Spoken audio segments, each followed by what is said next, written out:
Hi guys, welcome back to Bhojpuri chillies. मैं हूँ रुधिर। कैसे हैं आप लोग? गाइस, आज हम लोग देखने वाले हैं झण जी चैनल से एक अनदर वीडियो। गढ़ा में कूदल खेसरिया मनोज तिवारी ने किया खेसारी लाल यादव टारगेट। ओके, पवन सिंह झण जी। तो स्टार्ट करते हैं वीडियो। इसकी ओरिजिनल लिंक आपको डिस्क्रिप्शन में मिल जाएगी। भाई सॉरी, टाइटल देखो ऐसा था कि हंसी आ गई, किसी की तरफ टारगेटेड हंसी नहीं थी ये, ठीक है। सो स्टार्ट करते हैं वीडियो। इसकी ओरिजिनल लिंक आपको डिस्क्रिप्शन में मिल जाएगी, टू चेक इट आउट।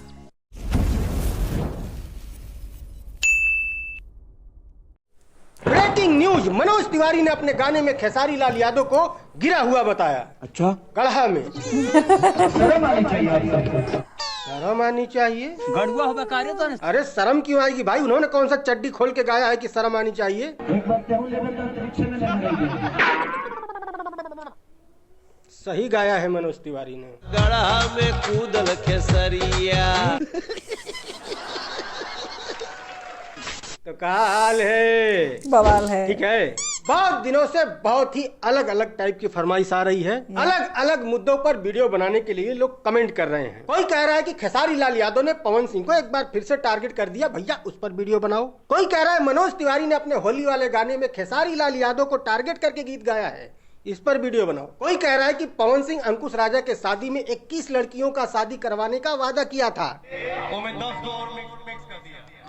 तो मैंने सोचा कि इन सारे मुद्दों पर अलग अलग वीडियो बना के आपका टाइम क्यों वेस्ट करना भाई, एक ही वीडियो में सबको लपेट देते हैं, है ना। तो चलो शुरू से शुरू करते हैं। तो राजा की शादी जब हुई तो भाई हमारे 11 को गरीब बेटी के बियाह करी बहन के, वो में 10 और मिक्स कर दिया। अब देखो ये वीडियो कहाँ की है, मुझे लगता है कि आपको बताने की जरूरत नहीं है, फिर भी मोटा मोटी बता देता हूँ। ये वीडियो उस टाइम की है जब पवन सिंह काराकाट से सांसदी का चुनाव लड़ रहे थे, निर्दलीय। तब पवन सिंह की चुनावी रैली में उनका चुनाव प्रचार करने के लिए अंकुश राजा आए हुए थे, और वहीं पर अंकुश ने पवन सिंह से कहा था कि भैया कुछ दिन बाद हमारे बड़े भाई राजा की शादी है, उसमें हम लोगों ने 11 गरीब बेटियों की शादी का प्रोग्राम रखा हुआ है, तो वहाँ आप भी आइएगा उनको आशीर्वाद देने के लिए। आप और वादा करी कि वो 11 गरीब बेटी की जब शादी हुई तो आप सबको आशीर्वाद देने आएंगे। फिर वहाँ पर पवन सिंह जोश जोश में ये बोल गए कि इन 11 में 10 और मिक्स कर लीजिएगा, यानी कि 10 और जोड़ लीजिएगा, 21 बहन बेटियों की हम शादी करवाएंगे। तो भाई हमारे 11 को गरीब बेटी के बियाह करी बहन के, वो में 10 और मिक्स कर दिया। क्लियर? तो अब जब चूंकि राजा की शादी हो चुकी है और उस शादी में पवन सिंह नहीं पहुंचे, अपने वादे से मुकर गए। उन्होंने और एक्स्ट्रा जो 10 बहनों की शादी करवाने का उन्होंने जो वादा किया था, उस वादे को उन्होंने पूरा नहीं किया। तो अब इस पर लोग पवन सिंह को टारगेट कर रहे हैं कि चुनाव था, वोट पाने के लिए बक गए और आज भागे भागे फिर रहे हैं और राजा की शादी में पहुंचे ही नहीं। तो क्यों नहीं पहुंचे, क्या वजह रही होगी? तो देखो एग्जैक्ट रीजन तो मुझे नहीं पता कि क्यों नहीं पहुंचे, लेकिन अगर आप थोड़ी दूर दृष्टि से सोचेंगे कि क्या अगर पवन सिंह वहां पहुंच जाते तो क्या 11 की बजाय 21 जोड़ों की शादी वहां हो जाती? जवाब है नहीं, राइट। क्योंकि शादी ब्याह कोई 1 घंटे का खेल तो है ही नहीं। चलो ऑर्गेनाइज कर दिया, फटाक से एक लड़की पकड़ के लेके आओ, एक लड़का पकड़ के लेके आओ और मंडप में बैठा शादी करा दो, ऐसे तो होता नहीं है। जाहिर सी बात है, पहले लड़का को लड़की को दिखाया जाएगा, लड़की को लड़का दिखाया जाएगा, बातचीत होगी, हाँ ना होगा, और ये सारे प्रोग्राम शादी से कई दिन पहले करने पड़ते हैं, सही है ना। तो क्या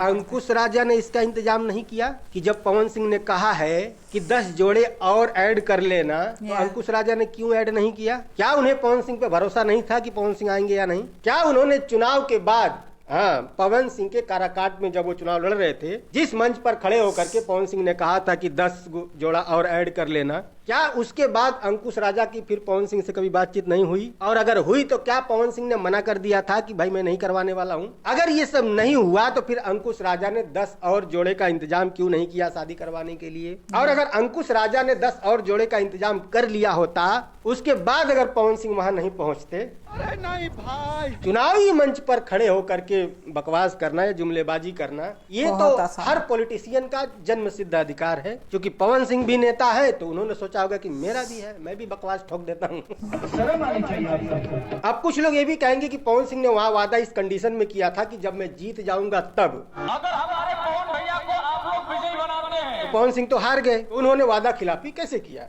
अगर जीत जाते तो करवाते, नहीं जीते तो नहीं करवाए। तुम्हें शर्म है कुछ? इस मुद्दे पर मेरा फाइनल डिसीजन ये है कि पवन सिंह ने वादा खिलाफी किया है, चाहे वो किसी काम में बिजी रहे हों, भूल गए हों, या फिर वो सब चुनावी जुमला रहा हो, चाहे जो भी रहा हो, ये वादा खिलाफी है। ओके, हो गया मुद्दा क्लियर ना? अब चल दूसरा मुद्दा लगाओ। गढ़ा में कूदल खेसरिया। वैसे इस लाइन को सुन करके बहुत सारे लोग कह रहे हैं कि खेसारी लाल यादव को नीचा दिखाया जा रहा है। तो कितना नीचा दिखाया जा रहा है बात करेंगे इस मुद्दे पर। बट खेतवा में पावर दिखावे पवनवा। खेतवा में पावर दिखावे पवनवा। अरे भैया, खेत में कौन सा पावर दिखाया जाता है भाई? हमें धरती अरे रे रे रे, अरे मकई का खेत होगा, घर साहब चिल कौआ उड़ाते होंगे। अच्छा, तो सारा पावर वहाँ खर्च हो रहा है चिल कौआ उड़ाने में। खेत में खरिहानी में गढ़ा में कूदल खेसरिया। पवनवा खेत में पावर दिखा रहा है और खेसरिया गढ़ा में कूदा। गजब लाइन है भाई। गढ़ा में कूदल खेसरिया। खैर, तो अब आते हैं मुद्दे पर। तो क्या मनोज तिवारी ने अपने गाने में खेसारी लाल यादव को नीचा दिखाया है? कई सारी बातें हो रही हैं इस पर, और इन बातों में सबसे ज्यादा बात ये कही जा रही है कि भाई ये एक होली का गाना है और सिर्फ मजाक के तौर पे बनाया गया है। और वैसे भी होली में तो कहा ही जाता है कि बुरा न मानो होली, तो किसी को इससे बुरा नहीं लगना। भाई शादी ब्याह में गाली तक गाई जाती है, ये क्या है? पहली बात तो ये कि ये होली का गाना नहीं, पॉलिटिकल गाना है। Yeah. और पॉलिटिक्स को धर्म की चाशनी में लपेट के देना ये बीजेपी का पुराना धंधा है। उसी धंधे को मनोज तिवारी ने आगे बढ़ाया है। बंगाल जो हतवा भगवा के रंगवा। पूरा गाना आप सुनेंगे, इसमें सारी विपक्षी पार्टियों को टारगेट किया गया है और सिर्फ बीजेपी को अच्छा बताया गया है। अगर ये होली का गीत होता तो सबको अच्छा बताया जाता, राइट? भाई भाईचारे का त्योहार है और त्योहार सबका होता है, किसी एक पार्टी का तो नहीं होता ना। तो त्योहार का सहारा लेकर के क्यों किसी को नीचा बताना, किसी को ऊपर बताना? तो ये कहना कि बुरा न मानो होली है, ये तो सिर्फ मजाक है, तो भाई ये आर्गुमेंट गलत है। इसकी बजाय आप ये कह सकते हैं कि मनोज तिवारी बीजेपी के हैं, बीजेपी से वो सांसद भी हैं, तो वो बीजेपी का ही प्रचार करेंगे। तो उस पॉलिटिकल दृष्टि से अगर आप देखें तो कोई बुराई नहीं है इसमें। कोई भी पार्टी अपनी ही पार्टी को सर्वश्रेष्ठ बताती है ना? तो ये बात सच है कि मनोज तिवारी ने जो लाइन गाई है वो कोई गलत लाइन नहीं है, लेकिन इसको आप त्योहार की दृष्टिकोण से तो बिल्कुल ना देखें, पॉलिटिकल दृष्टिकोण से देखें। और पॉलिटिकल दृष्टिकोण से इसमें कोई गलत बात नहीं है अपनी अपोजिट पार्टी को टारगेट करना, ठीक है? साजिश के रंगवा फेंके रहुलवा। उम्मीद है ये मुद्दा भी क्लियर हो गया। ओके, लेकिन हाँ, रुको, एक चीज अभी क्लियर नहीं हुआ। क्या? ये पवन सिंह खेतवा में कौन सा पावर दिखाता है? आपको पता हो तो कमेंट में लिखना। शर्म आनी चाहिए आप सबको। हाँ, बिल्कुल शर्म आनी चाहिए। बताओ, 4 दिन का आए हुए लौंडे का गाना चांद पे बज रहा है और ये लोग बरसों से जमीन पे पिछवाड़ा घिस रहे हैं। ऑब्वियसली ये आप लोगों से बाद में आया और आज खेसारी का गाना चांद पे बज रहा है। वैसे न्यूज कंफर्म है ना कि गाना चांद पे बज रहा है? आज एक लड़का छोटा सा भैंस पे चढ़ने वाला आदमी मंगल ग्रह पे अपने गाने को बजवा रहा है। अभी चांद पे था, अभी मंगल पे पहुंच गया। अरे अभी तो कह रहे थे चांद पे बज रहा, मंगल पे बजने लगा। हाँ, नहीं, बताओ, पवन सिंह ने कहा था कि उनका गाना अंतरिक्ष में बाजी। उनका गाना अब अंतरिक्ष में बजेगा, लेकिन अंतरिक्ष छोड़ के इनका गाना सब जगह बज रहा है। चांद पे बज रहा है, मंगल पे बज रहा है, बस अंतरिक्ष में नहीं बज रहा है। वैसे दोनों अंतरिक्ष में ही है। चांद, मंगल और अंतरिक्ष में फर्क होता है, लंठ कहीं के। खैर, तो देखो, बहुत सारे लोग ये भी कह रहे हैं कि पवन सिंह तो अब शांत हो गए। अभी कुछ ही दिन पहले पवन सिंह आज तक के मंच पर गए थे और वहां पर खेसारी लाल यादव के बारे में जब उनसे सवाल किया गया पवन सिंह से, तो उन्होंने उनके बारे में कुछ भी कहने से मना कर दिया था। शुभकामनाएं, खुश रहें, मस्त रहें। तो पवन सिंह जब अब इनको कुछ भी नहीं बोल रहे हैं तो ये फिर भी क्यों खोदे जा रहे हैं पवन सिंह को?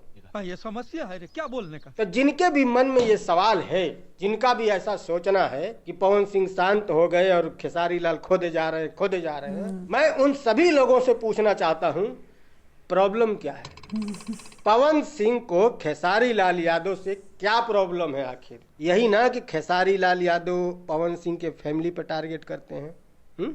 यहाँ तक कि पवन सिंह ने खुद कहा है कि कुछ भी करो, कुछ भी बोलो, बस मंच पे आके माइक में फैमिली को टारगेट मत करो, फैमिली के बारे में कुछ भी मत बोलो। बिल्कुल यही कहा था ना पवन सिंह ने। भाइयों में झगड़ा हो जाए, वार्तालाप हो जाए, बहस हो जाए, बट एक चीज का रिक्वेस्ट है कि फैमिली मैटर को समाज में ना हो, बस। तो अब तो खेसारी लाल यादव सुधर गए हैं। पिछले कई बार से वो पवन सिंह को टारगेट कर रहे हैं, लेकिन फैमिली के बारे में कुछ भी नहीं बोल रहे हैं। यहाँ तक कि पवन सिंह की फैमिली के बारे में किए गए सवाल का जवाब तक नहीं दे रहे हैं भाई साहब। तो मुझे नहीं लगता कि मुझे बोलना चाहिए इस विषय पे, ये उनका अपना मैटर है, वो सुलझ लेंगे। अब का दिक्कत है भाई, पवन सिंह ने खुद ही कहा है कि कुछ भी बोलो, आप बोल रहे हैं, दिक्कत क्या है बताओ, है कोई समस्या? और वैसे भी खेसारी लाल यादव ने टारगेट किया ही क्या है भाई? वो अपने गाने के बारे में बोल रहे हैं, हमारा गाना चांद पे बज रहा है, हमारा गाना मंगल ग्रह पे बज रहा है, 2 पैग मारोगे तो सुनाई देगा।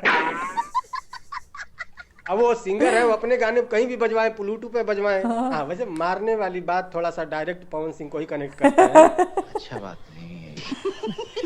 देखो सीरियस बात करें कि खेसारी लाल यादव अब क्यों पवन सिंह को टारगेट कर रहे हैं जबकि पवन सिंह खामोश हो गए हैं। तो देखो ऐसा है ना कि ये कभी बंद नहीं होने वाला है, ये आजीवन चलता रहेगा जब तक खेसारी लाल यादव और पवन सिंह गीत गाते रहेंगे। तुम्हें लगता है कि पवन सिंह नहीं अब टारगेट करेंगे तो गलत, बहुत लगता है बड़ी तुम्हें। गलतफहमी पवन सिंह है भी ये। आएंगे, जिस दिन 2 पैग चढ़ाएंगे वो आएंगे स्टेज पर और बोलेंगे जरूर। हाँ, यही है कि पवन सिंह एक बार करेंगे तो खेसारी लाल 10 बार करेंगे, लेकिन करेंगे ही करेंगे। वजह क्या है, क्यों ये लोग टारगेट करेंगे एक दूसरे को और क्यों कर रहे हैं? भाई, कई सारे वीडियो चलाना है, भैया, चलाना है, बार-बार गाने, इसी बात क्या मूवी repeat करें? चलाने फिर हैं। भी मोटी मोटा बता ही देता हूँ कि फिल्म इंडस्ट्री डूब चुकी है, खत्म हो चुकी है, इनकम बंद है, गानों के यल लगे पड़े हैं। आपको पता ही है, यूट्यूब पे जाइए, सर्च कीजिए, किसी का भी गाना नहीं चल रहा है। हाँ, एक आध दिन में 1 मिलियन व्यूज आ जा रहे हैं, कोई सिंगल इक्का दुक्का गाने पर 2-4 मिलियन भी व्यूज आ जा रहे हैं। आपको लगता है कि इसको गाना चलना कहते हैं तो भाई लग ही जाए। इंटरनेशनल स्टार हैं ये लोग, इंटरनेशनल स्टार का गाना एक दिन में 1 मिलियन व्यूज आ रहा है। तो कुल मिला के गाने भी अब धीरे धीरे खत्म हो रहे हैं। अब सिर्फ और सिर्फ एक लास्ट ऑप्शन बचा है, स्टेज प्रोग्राम, उसे तो बचा के रखना पड़ेगा। और न्यूज चैनलों पर भले ही पवन सिंह ना टारगेट कर रहे हो खेसारी लाल यादव को, लेकिन जब वो स्टेज पे आएंगे जरूर करेंगे। खेसारी लाल यादव तो करेंगे ही करेंगे, क्योंकि खेसारी लाल यादव के रास्ते बंद होते हुए नजर आ रहे हैं दिन पर दिन। फिल्म गया, एल्बम जा रहा है, पॉलिटिकल करियर में भी अंधेरा ही अंधेरा है। तो उन्हें चर्चा में बने रहने के लिए कुछ न कुछ इस तरह के ऊटपटांग हरकतें करनी ही पड़ेंगी। वहीं पर पवन सिंह की बात करें तो रेलेवेंस बनानी है ना, बड़ा मैदान है। ये बड़े मैदान का गेट उनके लिए तभी खोला जाएगा जब वो कहीं से चुनाव जीत कर आएंगे। जीत गए तो कैरियर बहुत लंबा चलेगा, और अगर हार गए वो भी खेसारी लाल यादव की ही लाइन में खड़े हुए नजर आएंगे। अब आप सोच रहे होंगे कि फिल्में बंद हो रही हैं, गाने नहीं चल रहे हैं, पॉलिटिक्स की राहों में अंधेरा ही अंधेरा है। वो सिर्फ इन्हीं दोनों के लिए, खेसारी और पवन के लिए? और भी तो भोजपुरी में सिंगर हैं, बहुत सारे और भी एक्टर हैं, वो तो नहीं लड़ रहे। क्या उनका कैरियर अंधेरे में नहीं है? तो जवाब है नहीं। क्यों नहीं है तो बताता हूँ। कोई भी सिंगर जब इंडस्ट्री में पहली बार आया, गीत गौने किया, फिल्म बनाया, बहुत तेजी से उसके अच्छे दिन आए, खूब पैसा कमाया, गाने हुमच के चल रहे हैं, फिल्में हुमच के चल रही हैं, नोट दनादन आ रहा है। और जब नोट दनादन आता है तो खर्चे भनाभन बढ़ते हैं। बड़ी गाड़ी, बड़ा घर, बच्चों का बड़े स्कूलों में एडमिशन। लेकिन जब कैरियर के एल लगने शुरू होते हैं तो वो लाइफस्टाइल मेंटेन नहीं हो पाती, तो इनकम में कमी होने लगती है, बट जो खर्चा है वो कम नहीं होता।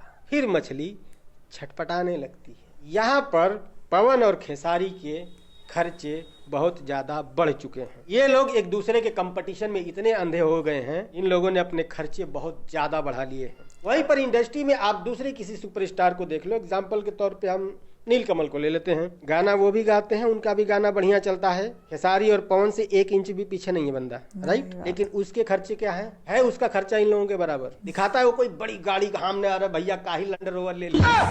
कभी मेरा मत करना, गुस्से में इधर उधर निकल जाता हूं। लैंड रोवर हमारे पास तो काही बड़का बंगला है, कभी ऐसा नीलकमल दिखावा करता है? नहीं। उसके खर्चे उसके कमाई के अंडर में आते हैं, उसको चिंता नहीं है। सेम ऐसे ही और भी कई सारे कलाकार हैं, यश कुमार है, अरविंद अकेला कल्लू है, रितेश पांडे हैं। ये लोगों के खर्चे बहुत ज्यादा नहीं है, इनकी कमाई के अंडर में ही आते हैं। अब पवन खेसारी की भी कमाई में उनके खर्चे अंडर में आते हैं, लेकिन फिर भी इनके खर्चे परसेंटेज में ज्यादा हैं। नीलकमल, कल्लू, रितेश पांडे, समर सिंह, इन लोगों के कंपटीशन में इन पवन खेसारी के परसेंटेज ज्यादा हैं, तो इनकी छटपटाहट सारी जिंदगी बनी रहेगी। लेकिन हाँ, इसमें मैं एक बात और ऐड कर दूं कि पवन सिंह के लिए अगर पॉलिटिक्स का बड़ा मैदान का गेट अगर खुल गया और पवन सिंह जीत गए, तो इसमें सिर्फ पवन सिंह का ही फायदा नहीं, बल्कि खेसारी लाल यादव का भी बड़ा फायदा होगा। और कैसे? बड़ा फायदा ये होगा कि पवन सिंह अगर जीत जाते हैं, वो लोकसभा में चले जाते हैं या राज्यसभा चले जाते हैं, तो जाहिर सी बात है उनके कंटेंट की क्वांटिटी कम हो जाएगी,